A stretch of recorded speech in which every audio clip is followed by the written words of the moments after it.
नमस्कार दोस्तों। भारतीय साक्ष्य अधिनियम 2023 के 1000 क्वेश्चन वीडियो सीरीज का यह पार्ट 2 है। यदि यह वीडियो आपके लिए थोड़ा भी उपयोगी हो तो please like, subscribe and share अवश्य कीजिए। इस वीडियो में दिए गए क्वेश्चन पीसीएस एपीओ के लिए महत्वपूर्ण एवं उपयोगी हैं। चलिए क्वेश्चन स्टार्ट करते हैं। साक्ष्य विधि लेक्स फोरी है, इसका क्या तात्पर्य है? तो हमारा सही आंसर है ऑप्शन बी, उस न्यायालय की विधि जहां कार्यवाही चल रही है। यानी कि जिस न्यायालय में, जिस लोकेशन पर, यदि जिस देश में कार्यवाही चल रही है वो वहीं की साक्ष्य विधि वहां लागू होगी। इसी के नाते इसको लेक्स फोरी कहा जाता है। हमारा अगला क्वेश्चन है विवादक तथ्य से क्या तात्पर्य है? हमारा सही आंसर है ऑप्शन बी, वे तथ्य जिनसे किसी अधिकार या दायित्व का अस्तित्व निर्धारित होता हो और जिस पर विवाद हो।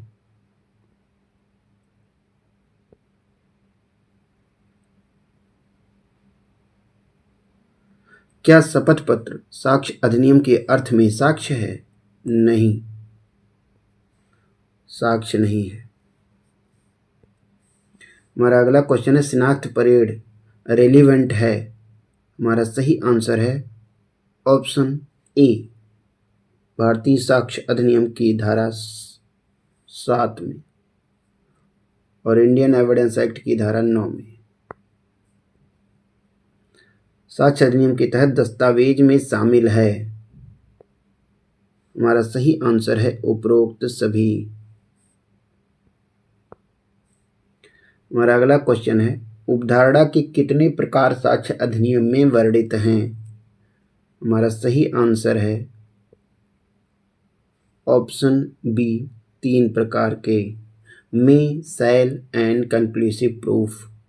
यानी कि उपधारणा कर सकेगा, उपधारणा करेगा और कंक्लूसिव प्रूफ यानी निश्चायक सबूत, यानी कि अखंडनीय उपधारणा। हमारा अगला क्वेश्चन है भारतीय साक्ष्य अधिनियम 2023 की धारा 23 संबंधित है? हमारा सही आंसर है ऑप्शन बी, पुलिस के समक्ष संस्वीकृति से। हमारा अगला क्वेश्चन है रजिस्ट्री का सिद्धांत भारतीय साक्ष्य अधिनियम 2023 की किस धारा में समाहित है? हमारा सही आंसर है ऑप्शन ए, धारा 4 में, जो पुरानी धारा 6 में थी।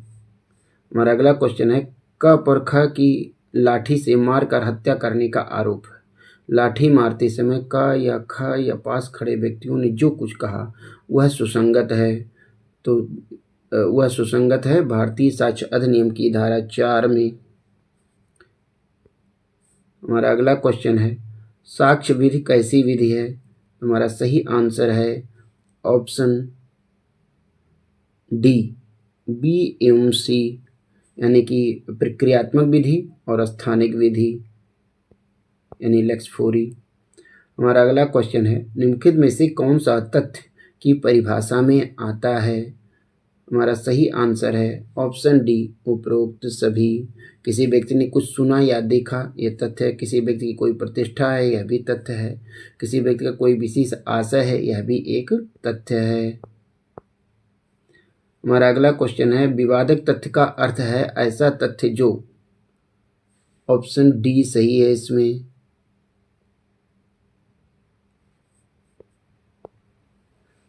ऑप्शन डी सत्य है, यानी कि इसमें अकेले ही किसी अधिकार या दायित्व का अस्तित्व तय करने से संबंधित है।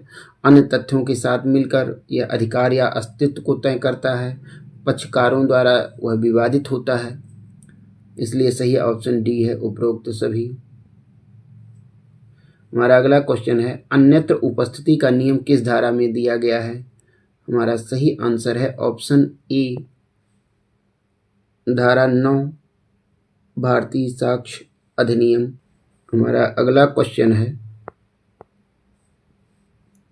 षड्यंत्रकारियों द्वारा कही या की गई बातें रेलिवेंट हैं किस धारा में?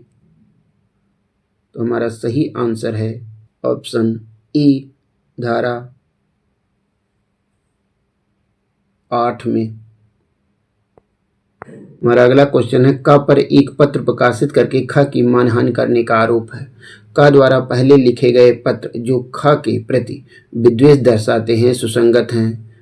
तो यह धारा 10 भारतीय साक्ष्य अधिनियम की धारा 10 के तहत सुसंगत है, जो भारतीय साक्ष्य अधिनियम 1872 की धारा 14 में सुसंगत था। हमारा अगला क्वेश्चन है, स्वीकृति को परिभाषित किया गया है। हमारा सही आंसर है ऑप्शन ए धारा 15 में। हमारा अगला क्वेश्चन है, संस्वीकृति जो प्रलोभन या धमकी द्वारा प्राप्त की गई हो तो वह होती है। हमारा सही आंसर है ऑप्शन बी विसंगत, इररेलेवेंट।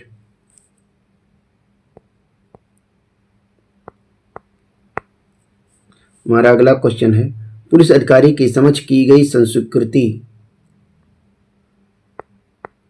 साबित नहीं की जाएगी, जो 23 की उपधारा 1 में है, जो पुरानी धारा 25 से संबंधित था। हमारा अगला क्वेश्चन है, पगला नारायण स्वामी बनाम एम्परर का प्रसिद्ध वाद किससे संबंधित है। हमारा सही आंसर है ऑप्शन बी डाइंग डिक्लेरेशन यानी मृत्युकालिक कथन से। हमारा अगला क्वेश्चन है, मृत्युकालिक कथन ग्राह्य होने के लिए क्या आवश्यक है। हमारा सही आंसर है ऑप्शन डी उपरोक्त सभी। व्यक्ति की मृत्यु हो चुकी हो, कथन मृत्यु के कारण के बारे में है और मृत्यु की आशंका होना अनिवार्य नहीं है। हमारा अगला क्वेश्चन है, विशेषज्ञ की राय रेलिवेंट है किस धारा में। हमारा सही आंसर है ऑप्शन ए भारतीय साक्ष्य अधिनियम की धारा 39 में, जो पहले धारा 45 में सुसंगत होती थी। हमारा अगला क्वेश्चन है, इलेक्ट्रॉनिक रिकॉर्ड के साक्ष्य की ग्राह्यता के लिए प्रमाण पत्र का प्रावधान है। हमारा सही आंसर है option D both A and B,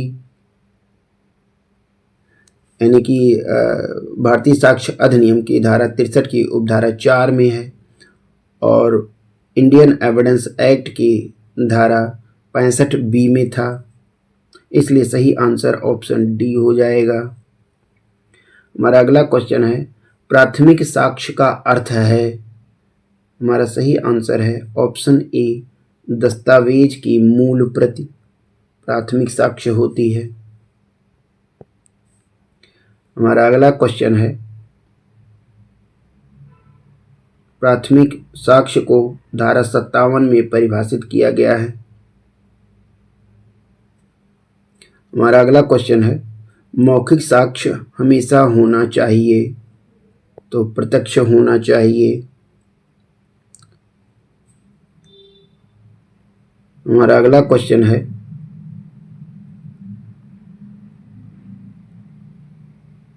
मौखिक साक्ष्य हमेशा प्रत्यक्ष होना चाहिए, ऐसा प्रावधान भारतीय साक्ष्य अधिनियम की धारा 56 में किया गया है। विबंध का सिद्धांत साक्ष्य विधि की किस धारा में है। हमारा सही आंसर है option D both A and B, यानी कि भारतीय साक्ष्य अधिनियम की धारा 121 में है और भारतीय इंडियन एविडेंस एक्ट की धारा 1872 की धारा 115 में प्रावधानित है। यदि यह वीडियो आपके लिए थोड़ा भी उपयोगी रहा हो तो please like, subscribe and share अवश्य कीजिए। धन्यवाद।